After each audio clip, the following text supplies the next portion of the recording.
I spent 7 years building a business with my husband, only to find out he had secretly put everything in his name and was planning to leave me for our accountant. When I asked him why, he just smirked and said, "You were always just the free labor." That night, I made one phone call that turned his entire world upside down. I found out about the bank account at 9:17 p.m. I was supposed to be finishing up emails for our business, but instead, I was staring at a statement that made my stomach drop into my shoes. 7 years. 7 years of grinding from nothing, weekends, late nights, unpaid labor while he took the credit, all of it, and every single dollar, every single asset was in his name. And then the text came, a simple message from our accountant, "I'll see you tomorrow." That's when it hit me like a punch to the gut. He wasn't leaving the business, he was leaving me, for her. I shoved the papers across the kitchen table, my hands shaking so badly I almost dropped my phone. He came in, the smirk already plastered on his face, like he'd rehearsed this moment 1,000 times. "I mean," he said, casually leaning against the counter, "you were always just the free labor. I paid you in. Experience." I laughed, but it came out jagged and hollow, not disbelief, not hurt. Rage, pure raw rage. 7 years, every ounce of effort, every sacrifice I'd made, reduced to a shrug and a joke. My mind was spinning, trying to process how someone I loved, someone I trusted with everything, could be this cold. I wanted to hit him. I wanted to scream. But instead, I grabbed my phone. I didn't know what I was going to do, but I knew I had one chance to level the playing field. One call, one person, one move that could make him wish he'd never opened his mouth. And I made it. By midnight, his world had started to unravel, and he had no idea it was coming. I leaned back in my chair, trying to steady my breath, trying to imagine what it would feel like when everything he thought he owned, or controlled, slipped right through his fingers. I didn't even care that it was late. I didn't care about rules or morality. That night, I realized something terrifyingly beautiful. I had nothing to lose, and I knew exactly how to use it. I sat there in the dark, phone clutched in my hand, heart hammering, thinking about how I had spent 7 years building a life with someone who thought he could erase me without consequence. And I smiled, because he was about to learn the hard way that I'm not someone you cross without repercussions. But just before I hit send, I paused. I realized I had no idea just how far this could go. I met Mark in Austin back in 2014, when both of us were still broke enough that splurging meant getting queso on the side. He was charming back then, way too charming, honestly, but I thought it was confidence. I was 26, fresh out of a job I hated, and he talked about dreams like they were things you could hold in your hands. He said we could build something real together, something that mattered. The idea for the business came from me. I was the one who noticed the gap in the market, the one who sketched the early plans on the back of napkins in a dingy East Austin bar. He loved telling everyone later that he had the vision. But it was my brain, my grind, my sleepless nights that shaped it into something people actually wanted.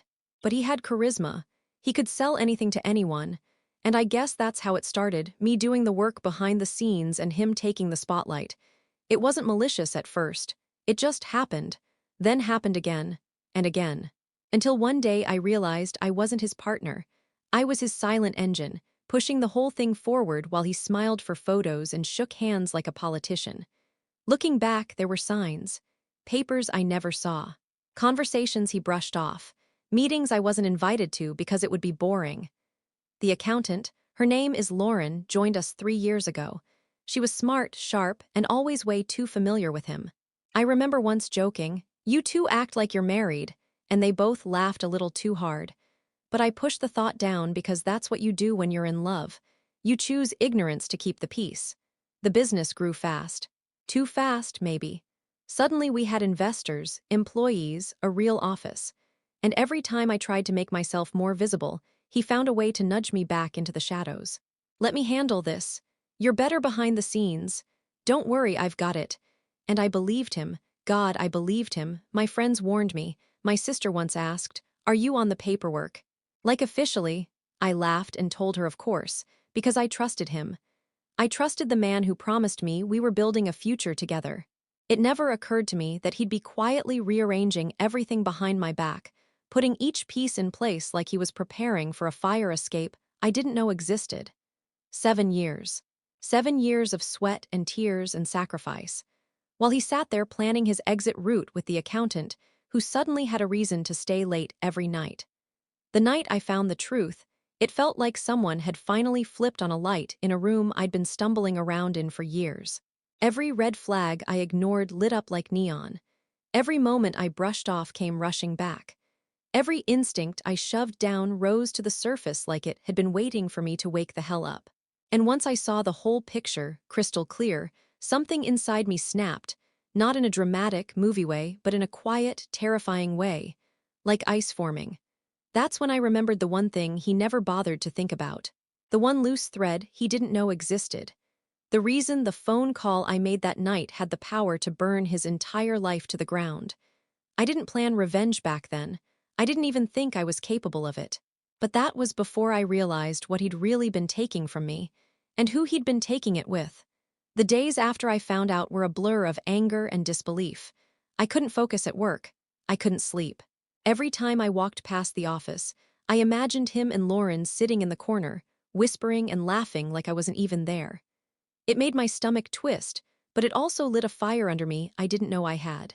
I started paying attention, not just casual suspicion, like a detective tracking a suspect. I went through old emails, invoices, and contracts. Little things jumped out at me. Payments that should have gone into joint accounts, signatures I never made, decisions I had no record of. He'd quietly transferred every asset, every piece of intellectual property, every ounce of leverage into his own name. And the kicker. He had done it slowly, methodically, making it impossible to trace at first glance. He'd built an empire on my sweat and used me as the foundation while smiling in my face. Then there were the texts between him and Lauren I stumbled across on an old shared drive. He wasn't subtle, not at all. Almost there. Can't wait to start the next chapter, one read. Another. You know she'll never see it coming. And just like that, my blood ran cold. She wasn't just a fling, she was complicit. She had been the inside player, helping him maneuver around me, letting him build this secret life while I carried the weight of everything. I confronted him once in the living room. I slammed my fist on the counter so hard it left a mark. Mark, what the actual hell? He just leaned back, the same smug grin I'd come to hate. Relax, it's just business. You were great at handling the grunt work. That's all you were ever good for. I felt my body go rigid. My throat closed up. And in that moment, I realized he wasn't going to feel guilty. Not even a shred. No apology. No explanation. Just the cold, casual dismissal of someone who thinks you're replaceable. It wasn't enough to make me cry anymore. I was past tears. Past shock. I was in that terrifying, awful space where you see clearly and know exactly how powerless you would be if you didn't act. So I started watching. Every late-night meeting, every quiet phone call, every emergency that pulled him out of the house. I documented. I recorded. I created a map of his movements and alliances like a chessboard. I knew I needed more than anger. I needed leverage. I needed a way to make him realize that nothing, not a single asset, not a single contact, not his little love triangle, was untouchable. And then it hit me. The one thing he had never counted on. The one card he thought I'd never have. I wasn't just the free labor. I was the heartbeat of the business, and he had just handed me the keys to destroy him. By the end of the week, I had my plan. Cold, meticulous, and merciless. It wasn't just going to hurt him. It was going to ruin him in a way that would make him regret every sneer, every manipulation, every moment he'd ever belittled me. I just needed to wait for the perfect moment. And that moment came sooner than I expected, when he thought he was untouchable. The twist hit me on a Wednesday morning, the kind of dull, gray Austin morning where everything feels heavy. I walked into the office and immediately felt that weird tension in the air, the kind where people pretend everything is normal, but you can feel the truth buzzing under their skin. Our lead developer, Jenna, rushed up to me with this look on her face like she'd swallowed a secret that was burning her up inside. She lowered her voice. You should check the conference room calendar. I didn't know what she meant, but something about her eyes, wide, scared, sympathetic, made my stomach twist. I opened Mark's laptop in his office when no one was looking. The calendar popped up instantly, and right there, blocked out in bold letters, Final Dissolution Meeting Friday, Transfer of Ownership, Lauren present. My throat tightened. Dissolution, ownership transfer. They weren't just planning to push me out. They were planning to erase me, fully, legally, permanently. I clicked deeper. My hands shook so badly I almost hit the wrong file. And then I opened a PDF I didn't recognize. It was a prenup, not ours. A draft prenup between him and Lauren. I swear my vision blurred. I leaned back in his chair, gripping the sides so I wouldn't fall. They were already planning their life together, down to how assets would be split once I was gone. And then I saw the date on the draft. 4 months ago. 4 months. They'd been planning this while I was working 14-hour days preparing for our biggest product launch. While I was losing sleep. While I was defending him to my family. While he was coming home late smelling like someone else's perfume. But the part that hit me hardest wasn't the prenup. It was a single line buried in an email thread I almost missed.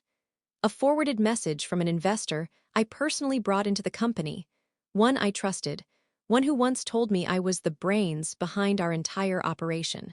The email said, "Glad to see we're finalizing the transition. She never seemed like a long-term fit anyway." I remember staring at that line until the words blurred. My face felt numb. Someone I had brought in. Someone who had praised me. Someone who had eaten dinner in my home, twice, had sided with him and helped push me out of the company that I had built from the ground up. That's when I realized this wasn't just betrayal by a husband. It wasn't just emotional or personal. This was coordinated, calculated, a full-scale removal of me from my own life. They didn't just want to dump me. They wanted to wipe me out of the story entirely. And that's when the real twist hit me hard. There was a second email, a confidential attachment, a schedule of upcoming meetings with a major corporate buyer, someone big, someone with enough power to change everything. The plan wasn't just to cut me out. They were going to sell the entire company, my company, for 7 figures. Without me. And Lauren, she wasn't just the affair. She was being positioned as the co-founder in the sale documents. I sat there, heart pounding so hard I could hear it in my ears. It felt like drowning, like I was losing oxygen. This wasn't just betrayal. It was theft on a scale I couldn't even process. It was my life being rewritten by people who thought I was too dumb, too trusting, too invisible to stop them. But they were wrong, because the phone call I made the night before, that wasn't the end of my plan. It was the beginning. And now I knew exactly where to strike next. I didn't cry. I didn't scream. I didn't even shake anymore. When I walked out of that office, it felt like something inside me had snapped into place. A cold, controlled version of myself I didn't know I was capable of becoming. Because now I had clarity. They were going to erase me. So I was going to make sure every piece of their perfect little plan rotted from the inside out. I drove home in silence, gripping the wheel so tightly my knuckles hurt. The second I closed the front door behind me, I pulled out my laptop and opened a folder I had been quietly building all week. I named it Exit. Inside was every piece of leverage I'd collected. Screenshots of conversations. He didn't think I could access financial discrepancies. He assumed I never noticed the assets he illegally shifted, without my consent, the messages between him and Lauren. Some of them explicit. All of them damning proof that she'd manipulated payroll to hide their cash movements. Documentation showing employees were being misclassified. Anything he'd touched had a crack. He thought he was clever, but he was just sloppy because he believed I'd never fight back. And that phone call I'd made, that was to my aunt, who just happens to be a corporate attorney with 30 years of experience and a vicious hatred for men who underestimate women. She picked up on the first ring. After I explained everything, every lie, every transfer, every hidden document, she was quiet for a long time. Then she said, "Honey, this is criminal, not just civil, criminal, criminal." That word alone steadied something in me. She told me exactly what to gather, exactly what to save, exactly how to move without tipping him off. And then she told me the most important thing. Let him think he's winning. Let him stay smug. Let him walk right into the fire. So I did. For 2 days, I acted normal. I answered his texts with dry one-word responses. I let him leave for his fake client dinners. I smiled when Lauren walked past my desk pretending she wasn't shaking with nerves. I even kissed him on the cheek when he left one night. He grinned like victory was already his. During those 2 days, I did everything my aunt told me. I contacted a forensic accountant. Quietly, I backed up every file he didn't know I had access to. I pulled copies of old contracts, showing I was the originator of the business concept. I recorded a conversation with an employee who confirmed Mark told staff to leave her out of the loop. I tracked every secret meeting he had scheduled with investors, and the most satisfying part. I drafted a report for the IRS and Department of Labor. Lauren had been helping him commit wage violations and misrepresent business income. They thought they were hiding money. They weren't hiding it well. By Thursday night, my binder of evidence was thick enough to make an auditor smile. That was when my aunt called again and said, "Tomorrow, go to the office early, before he gets there. I'll have everything filed by noon. Just stay calm until then." And then she said something that sent chills through me. Once the first document hits his inbox, his life will start falling apart hour by hour. I didn't sleep that night. Not from fear, from adrenaline. From knowing something massive was coming. From knowing he was walking into the biggest blindside of his life. But there was something else I didn't know. Something bigger. The second twist, the one that would change everything again. I got to the office early Friday morning, heart pounding but steady. I felt dangerous, quietly dangerous, in a way I never had before. My aunt had everything ready. All I had to do was sit tight and wait for the first domino to fall. But the twist came before the clock even hit 9 a.m. I walked into the conference room, the same one scheduled for my erasure, and froze. Someone was already inside. Not Mark, not Lauren, it was the investor, the same one who wrote that email about me never being a long-term fit. The same one who'd been secretly helping Mark replace me. He looked nervous, as in, sweating through his shirt nervous. He jumped when he saw me like I was the last person he expected to walk through the door. "Can we talk?" he asked. I didn't answer. I just stared at him, arms crossed, waiting. He exhaled sharply. "Look, you weren't supposed to see any of those documents." I smiled, but there wasn't anything kind in it. "Oh, I saw everything." He rubbed his face, pacing. "I didn't know he was planning to cut you out completely. I thought," he hesitated. "I thought you two were aligned." "Aligned," I repeated, biting down the bitterness. "Is that what we're calling theft now?" He winced. "Look, I need to tell you something. You deserve to know." My pulse kicked up. I didn't trust him, but I wasn't walking away before hearing it. He lowered his voice to a whisper. "You're not the only one he betrayed." I blinked. "What?" He swallowed hard. "He promised me equity, real equity. He said once the sale went through, he'd cut you loose and I'd get your percentage. But yesterday, just yesterday, I found out he was planning to push me out too. He was going to give my share to Lauren." I stared at him. No words came out. This wasn't a love affair. This wasn't just a husband cheating. This wasn't just a man erasing his wife. Mark was building his own private empire, with no one else in it. Not me, not the investor. Not even Lauren. "He's been meeting with another buyer," the investor continued. "A bigger one, one that doesn't want partners, just him." I felt the room tilt. "He planned to sell the company twice?" I asked. The investor nodded miserably. "Yes, he was going to cut all of us out. Clean break, new life, new money, and once he signed the secondary contract, he'd disappear." Disappear. That word hit me like a punch. Mark wasn't planning to build a future with Lauren. He wasn't running away with her. He was planning to run away from everyone. A fresh identity, a new city, millions in his pocket, gone like smoke. The prenup, the meetings, the wedding jokes Lauren made. The way he let her believe they were building something. All lies. She was just another stepping stone. Even the betrayal had layers of betrayal underneath it. He wasn't just evil. He was a mastermind of selfishness. A black hole that swallowed people whole. I stared at the investor, the shock settling into something colder. He wasn't asking for forgiveness. He was asking for survival. And then he said the words that changed everything. "I'll help you. I'll give you everything I have on him. But you have to bring me in on whatever you're planning. Because when he realizes everything is falling apart, he'll come for me next." I should have been angry. I should have told him to rot. Instead, I found myself nodding slowly. Because now I had confirmation of something I'd started to suspect. Mark wasn't just cruel, he was dangerous. Calculated, willing to burn everyone, anyone, if it got him what he wanted. And if I didn't hit him fast, if I didn't hit him hard, he'd find a way to slip out of reach forever. But what neither I nor the investor knew at that moment was this. The real reason behind Mark's betrayal, the dark, chilling truth, was something far worse than any affair, any greed, any plan to run away. And when I finally learned it, it changed the entire story. I always thought the worst thing a person could do was cheat, or lie, or steal, but I was wrong. Those things look almost soft compared to the truth I learned about Mark. It happened the same afternoon, after the investor dropped his bomb, and after I met with my aunt's associate to finalize the filings. I went back to the office to grab a few documents, and as I walked past Mark's office, I heard voices. His door was cracked open. It was Mark and Lauren. I wasn't trying to eavesdrop, but then I heard him say something that made my entire body go rigid. She was never supposed to be involved long-term. She doesn't know how to play the game. Lauren's voice was tight. But why go this far? You could have just divorced her. He laughed. Not a normal laugh, a cold, mocking little exhale that made the hair on my arms stand up. Divorce, he repeated. You don't understand, she was useful.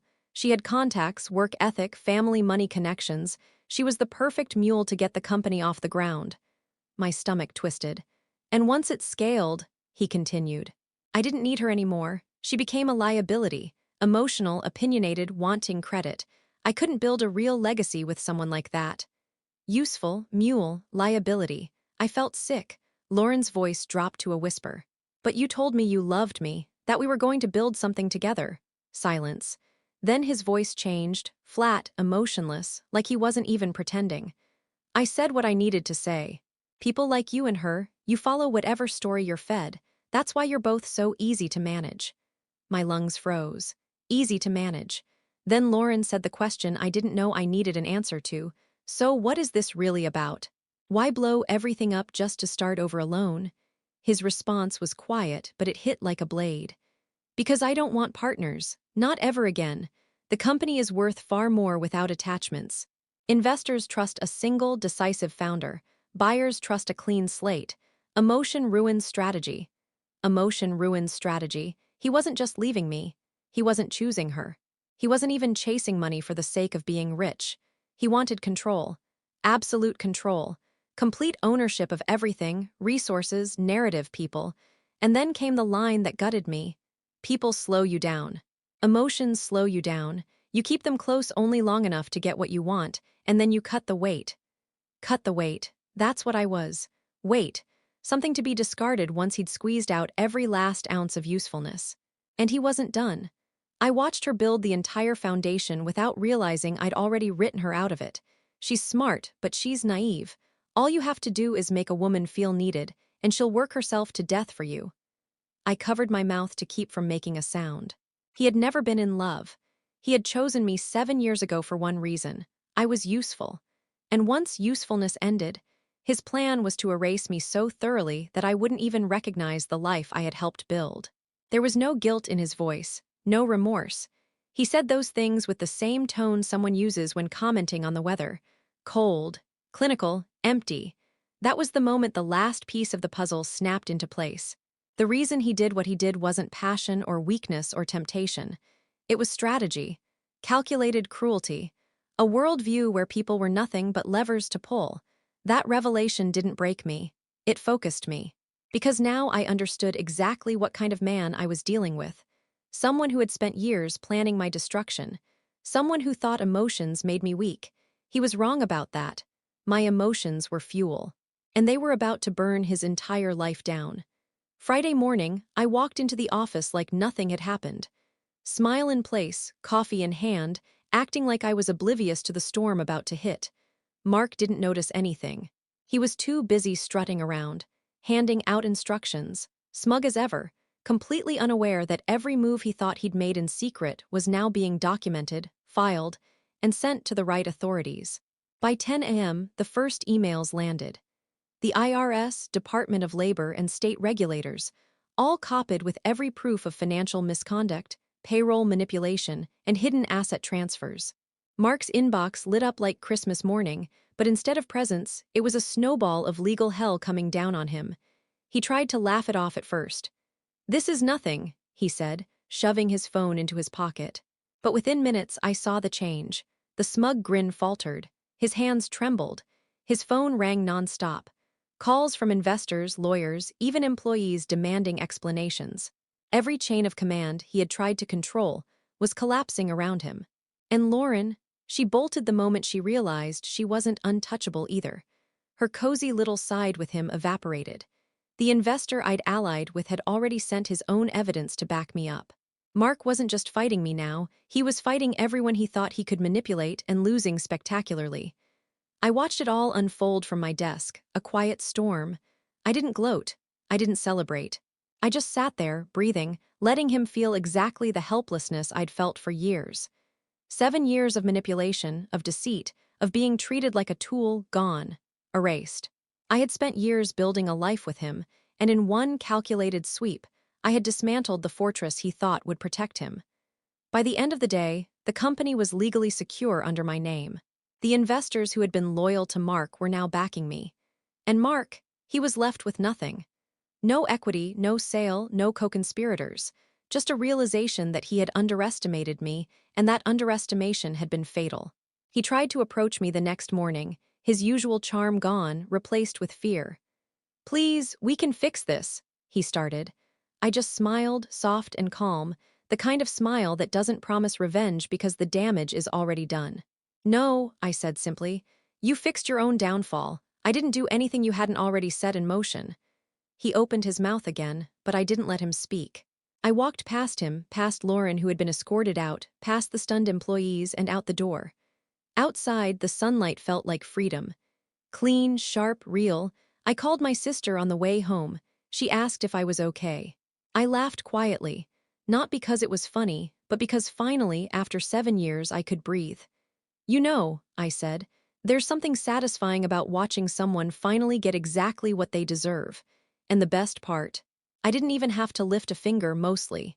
The kicker, I kept a framed picture of Mark and me from the early days on my desk, smiling, innocent. Now it was a reminder. A reminder that the person who treats you like a tool can only stay on top if you let them. And I didn't.